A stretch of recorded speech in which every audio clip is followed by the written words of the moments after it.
A new amped up version of Adel, Baron of Night, was released last week. This new fight, called the Everdark, is a limited time release that starts the fight in Phase 2 and adds a new third phase at the second half of the fight. To beat this new boss, there were a few changes I made to my typical playstyle to increase my overall level and acquire better gear for the fight. First off, for this solo expedition, I switched from Duchess back to the good old reliable Wilder. He has much more in the way of survivability, and I knew in that third phase I would be taking a hit or two. As of late, the way I tackle expeditions has changed. Previously, I concentrated on different points of interest all throughout the first day, to get as many weapons as possible with different buffs. Then on day 2, I would head to the Shifting Earth event. Since then, my plans have changed a bit. While I still start off with a couple points of interest, the main focus on day 1 for me is now Everjails. They not only provide great buffs, but a rune boost to make your first few level ups all the faster.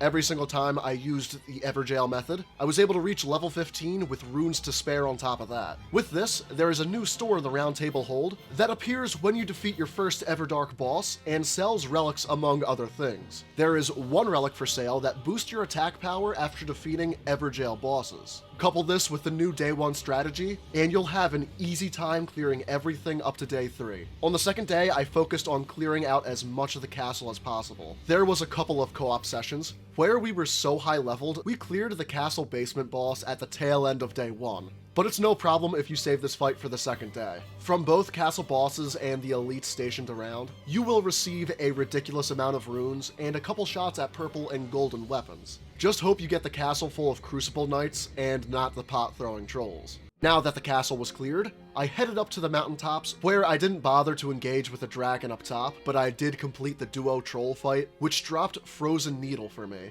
This Game of Thrones reference is one of the best weapons to use against Adel. He has very low frost resistance, and much of my damage dealt throughout the fight was from frostbite procs. Overall, I played this fight pretty safe, and was able to win without expending my cheat death or revives. Wilder's grappling hook also comes in handy here because of the massive AoE attacks. There is the AoE lightning explosion that we all know from typical Phase 2, and there is a new move where Adel creates a swirling vortex we have to spirit jump over if you don't want to sustain damage running through it. At the end of the vortex phase, he will cast another AoE, which I promptly grappling hooked away from.